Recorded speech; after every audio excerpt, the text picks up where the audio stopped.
Hello friends, welcome to Kushi Tilki in this class. Today we are reading about history of Marwar 2.0 and in part 2 Marwar का प्रताप। मारवाड़ का प्रताप कौन है? चंद्रसेन। जैसे मेवाड़ का प्रताप महाराणा प्रताप थे, वैसे मारवाड़ का प्रताप चंद्रसेन। इन्होंने ही पूरे राजस्थान में सबसे पहले अकबर का विरोध किया था, मतलब महाराणा प्रताप से भी पहले। तो एक तरह से ये मेवाड़ में जो महाराणा प्रताप थे उनके अग्रगामी या पथ प्रदर्शक हैं, इन्हीं से मोटिवेट होके हैं, इन्हीं से उन्होंने पथ प्रदर्शन लेकर ही अकबर के विरुद्ध जो है विरोध किया था महाराणा प्रताप जी ने। तो ये भी, पर इनको क्या इतनी प्रसिद्धि नहीं मिली, ये महाराणा प्रताप की प्रसिद्धि में दब गए। और इन्होंने कुछ गलतियां ये की थी, जैसे कि इन्होंने धनवान लोगों को लूटना चालू कर दिया था। महाराणा प्रताप ने किसी लूटा नहीं था, वो तो अपनी मेहनत से भटकते रहे जंगलों में, पहाड़ों में। तो यह था, इसलिए इनको विस्मृत नायक, भूला बिसरा राजा भी कहते हैं, पथ प्रदर्शक, प्रताप का अग्रगामी। ये 1562 से 81 में जोधपुर के राजा थे, शासक थे। अकबर का विरोध करने वाले प्रथम राजा थे राजस्थान में। इनका जन्म 30 जुलाई 1541, पिता इनके मालदेव थे, माता इनकी स्वरूप झाली थी। और मारवाड़ में सर्वप्रथम छापामार पद्धति अपनाने वाला भी ये प्रथम शासक था। इतिहासकार रेव ने इनको मारवाड़ का प्रताप कहा था। अकबर ने हुसैन खां कुली के नेतृत्व में जोधपुर सेना भेजी और जोधपुर इनसे छीन लिया चंद्रसेन से। चंद्रसेन वहां से भादरा जोन झालोर चले गए। वहां उसने अपनी सेना जो है संगठित की थी। राम सिंह 1564 में अकबर की शरण में चला गया। पहले राम सिंह के पास केलवा की जागीर थी जो चंद्रसेन ने दे रखी थी, ये मालदेव ने दी थी। और उदय सिंह के पास लोधी की जागीर थी, पर ये उदय सिंह भी बाद में चले जाता है 83 में। 64 में तो राम सिंह गया। चंद्रसेन ने 1571 में बादरा जोन छोड़ दिया। वहां से फिर वो सिवाना चला गया, रामपुरा की पहाड़ियों में चला गया, फिर सिरोही की पहाड़ियों में भी 1.5 साल तक वो रहा था। जैसे मैं तुम्हें बता रहा था कि जितने भी महान योद्धा या महान दूत हुए हैं उनको एक बार सिरोही की भूमि में आना ही पड़ता है, मतलब यानी कि यहाँ से होके गुजरे। जैसे प्राचीन काल में अपने रामायण में कहते हैं, कितना सच है वो झूठ है पता नहीं, लेकिन कहते हैं कि भगवान राम जब वनवास गए थे तब वो भी इधर से होके गुजरे थे, राम लक्ष्मण सीता। और पांडवों का जब वनवास हुआ था 14 साल का, तब वो भी इधर से गुजरे थे। महाराणा प्रताप भी जब अपने संकट काल में थे, जब उन्होंने हल्दी घाटी में हार गए थे, तो जब वो इधर उधर भटक रहे थे, तो वो भी 1.5-2 साल सिरोही में शेरगढ़ में रहे थे। ये देखो, चंद्रसेन भी सिरोही में 1.5 साल रहे। तो कहीं ना कहीं सिरोही की जो भूमि है वो तपोभूमि, तप की भूमि है, पवित्र भूमि है। वहां से फिर डूंगरपुर, बांसवाड़ा गया।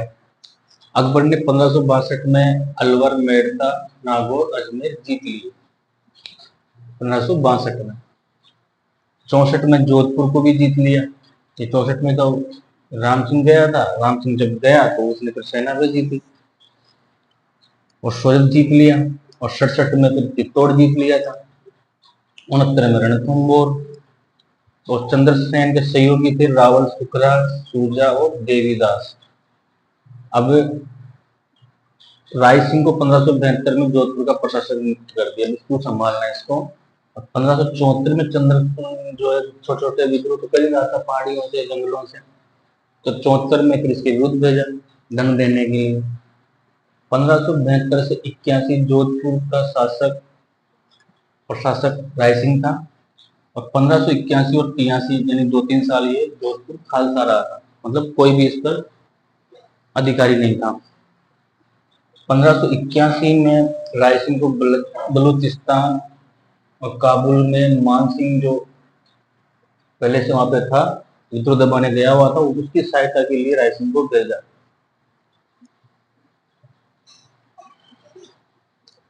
चंद्रसेन के पास एक लाल थी जो बहुत महंगी थी, उस जमाने में 60,000 की थी, तो उदय सिंह को इसने अपने संकट काल में बेची थी। जब फिर 1615 में फिर वो मुगल मेवाड़ संधि हुई, तो अमर सिंह ने जो है खुर्रम यानी कि शाहजहां को भेंट दी थी। तो इस तरह से ये चंद्रसेन था। इसके बाद में फिर 83 में ये मोटा राजा उदय सिंह राजा बनता है 95 तक, जिसने अपनी पुत्री जगत बसाई, जिसको मानबाई भी कहते हैं। ये वही जोधाबाई भी है, जिसकी अकबर जोधा फिल्म बनी थी। काफी विवाद हुआ था, करणी सेना के राजपूत सेना के सदस्यों ने काफी विरोध भी किया था। 1587 में ये विवाह करता है जहांगीर से, अकबर के पुत्र जहांगीर से। इसको मानबाई भी कहते हैं, इसको जोधाबाई भी कहते हैं। और इसी का पुत्र फिर खुर्रम शाहजहां था। विवाह के बाद अकबर ने उदय सिंह को 1000 का मनसब दिया। फिर बनते हैं सूर सिंह 1595 से लेके 1619 तक। देखो उदय सिंह कैसे याद करना है, 83 में क्रिकेट का उदय वाला जो कपिल देव ने वर्ल्ड कप जीता था, हो गया यार। फिर 95 रन मारे कपिल देव ने, ऐसे याद कर लो, या 95 तक किसने शासन किया, अच्छी पारी थी, ऐसे याद रख लो। फिर सूर सिंह 1595 में बनता है 1619 तक। अकबर ने इसे सवाई की उपाधि दी और इसने सूरसागर तालाब बनवाया जोधपुर में, सूर सिंह ने। और 1613 से 15 की जब मेवाड़ अभियान हुए थे, उसमें ये शाहजहां के साथ गया था अमर सिंह के विरुद्ध। इसके दरबारी विद्वान माधुदास गदवाड़िया थे, जिन्होंने राम रासो और 10 मस्तंग ग्रंथ लिखे। फिर गज सिंह हुए 1619 से 38। इसको ऐसे याद कर लो कि 3 मीटर की जो एक गज होती है ऐसे, तो 1603 यानी 19 हो जाएगा, तो 19 गुना 38 तो 2 गज। ऐसे कुछ भी याद करना है, क्योंकि बहुत सारे सन होते हैं, बहुत सारे राजा होते हैं, तो वो कैसे याद करें, तो ऐसे ही याद करने हैं। मैं तो ऐसे ही करता हूँ, मैं आपको भी यही गाइड करता हूँ कि भाई ऐसे आप कर सकते हो। जहांगीर ने दक्षिण में सफलता के लिए इसको दलथम्बन की उपाधि दी थी। तो दक्षिण भेजा था, वहां पे इसने सफलता प्राप्त की, तो फिर खुश होके इसको दलथम्बन की उपाधि दी। फिर गज सिंह ने अपनी पुत्री का विवाह जहांगीर के पुत्र परवेश से किया। इसके दरबार में हेम कवि था, जिसने गुणभाष्य लिखा, और एक केशवदास गार्डन थे, उन्होंने गज रूपक लिखा। इसी का पुत्र वो अमर सिंह शाहजहां के दरबार में गया। शाहजहां ने इसको राव की उपाधि दी और नागौर की जागीर दी। ये नागौर का प्रशासक था। तो इसी के समय 1644 में मतीरे के राजपूत फेमस है, नागौर के अमर सिंह और बीकानेर के करण सिंह। कहते हैं कि सीमा पर एक खेत नागौर वाले का था, एक तरफ बीकानेर, तो एक मतीरे की जो बेल होती है वो नागौर की तरफ आ गई, तो नागौर का किसान तोड़ता है, तो बीकानेर का किसान जो है मना करता है, दोनों में झगड़ा होता है। और इसी 1644 में इसमें विजय बीकानेर की होती है।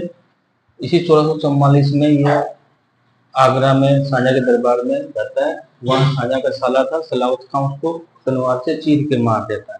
बहुत फेमस था अमर सिंह राठौर। इसी कारण इसके ऊपर 1970 में एक मूवी बनी अमर सिंह राठौर, जिसके निर्देशक राधाकांत थे। और इसी अमर सिंह के राठौड़ के समय भीमा गणगौर की शुरू होती है, तो वैसा कर्तन तृतीया को मनाई जाती है। तो इस तरह से वो अमर सिंह राठौड़ गज सिंह का ही पुत्र था। अमर सिंह राठौड़ के 2 पुत्र होते हैं, फिर राय सिंह था एक, और एक ईश्वर सिंह, 2 पुत्र थे। अब इसके बाद में ये था गज सिंह आपके 1619 से 38। फिर बनता है जसवंत सिंह, इसका पुत्र 1638 से 78। जसवंत सिंह ने भी एक अच्छा राजा था, इसने बहुत सारे युद्ध किए, बहुत सारी उपलब्धियां प्राप्त की, तो इसके ऊपर पढ़ सकते हैं। इसका जन्म 1626 में बुरहानपुर में हुआ, और जब गज सिंह की मृत्यु हुई तो ये बूंदी में विवाह कर रहा था। 1645 में शाहजहां ने इसको आगरा का प्रबंधक बनाया। आगरा का जो प्रबंधक है वो उसको नियुक्त किया 1645 में। 48 में कंधार अभियान पे भेजा। अब उस समय जब ये कंधार अभियान में गया, तो उस टाइम पे मुराद जो था, ये शाहजहां के पुत्रों की बात हो रही है, इनमें आगे युद्ध भी होंगे। मुराद गुजरात का प्रशासक था, सूजा बंगाल का था, औरंगजेब दक्षिण भारत का सूबेदार था, दारा उस टाइम में दिल्ली और पंजाब का प्रशासक है, सूबेदार था। तो इनमें उत्तराधिकारी युद्ध होते हैं 4-5। पहला होता है बहादुरपुर का युद्ध, दारा वर्सेस सूजा। इसमें फरवरी 1658 में होता है। मिर्जा राजा जयसिंह जयपुर का और सुलेमान जो है दारा की तरफ से लड़ते हैं, सूजा को पराजित कर देते हैं। फिर दूसरा युद्ध होता है धर्मत का। इसमें औरंगजेब होगा दारा के खिलाफ और जसवंत सिंह उसके साथ देता है औरंगजेब का, और प्लस मुराद, दोनों की भाइयों की संयुक्त सेना थी, औरंगजेब और मुराद की। तो इसमें विजय फिर भी धारा ही होता है, ये औरंगजेब हार जाता है। अब जसवंत सिंह जब यहाँ से हार के वापस जोधपुर जाता है तो इसकी जो रानी थी हाड़ी कर्मावती, उसने किले के द्वार बंद कर दिए। और ऐसे डायलॉग है, पता नहीं कहानी है कि आ गए आप तो आ जाओ, आपको शर्म आ रही होगी तो मेरे घाघरे में छुप जाओ, ऐसा कुछ कहा था, ताना मारा था कि मेरे घाघरे में छुप जाओ, आपको शर्म आ रही होगी। किसी सच्चाई वो बात की बात, लेकिन है ऐसा कहते हैं। उसको चिढ़ाया था, उसको किले के दरवाजे बंद कर लिए थे। सामूगढ़ का युद्ध होता है मई 1658 में। इसमें दारा वर्सेस औरंगजेब की मुराद वापस से औरंगजेब और मुराद की संयुक्त सेना लड़ती है। इसमें अब की बार ये विजय हो जाते हैं और दारा पराजित हो जाता है। और 21 जुलाई 1658 को अकबर अपने आप को, औरंगजेब अपने आप को बादशाह घोषित कर लेता है और राज्याभिषेक करवाता है दिल्ली में, और आलमगीर की उपाधि धारण कर लेता है। फिर खजवा का युद्ध जनवरी 1659 में सूजा और औरंगजेब में होता है। इस युद्ध से पहले इसने मुराद को बंदी बना लिया, और इसी युद्ध की पूर्व रात्रि में जसवंत सिंह ने औरंगजेब के सेना के शिविर को लूट लिया। फिर इसमें जीतता तो वही है औरंगजेब, सूजा पराजित हो जाता है, और जयसिंह जो है इन दोनों के बीच में संधि करवा देता है बाद में, जसवंत सिंह के और आपके औरंगजेब के। फिर एक दोराई का युद्ध होता है संधि होने के बाद, तो उसमें केवल जसवंत सिंह खुद ही अपने दम पे लड़ता है दारा से, और 14 मई 1659 को जो 69 को पराजित कर देता है दारा को, और दारा भागकर अजमेर में शरण ले लेता है, और इधर जो है जसवंत सिंह जीत जाता है। फिर बाद में ऐसे कहते हैं काकनवाड़ी किला जो अलवर का है उसमें इसको बंदी बना के रखा था दारा को। तो इस तरह से ये जसवंत सिंह थे। उसके बाद 1659 से 62 तक गुजरात का सूबेदार जसवंत सिंह को बनाया गया।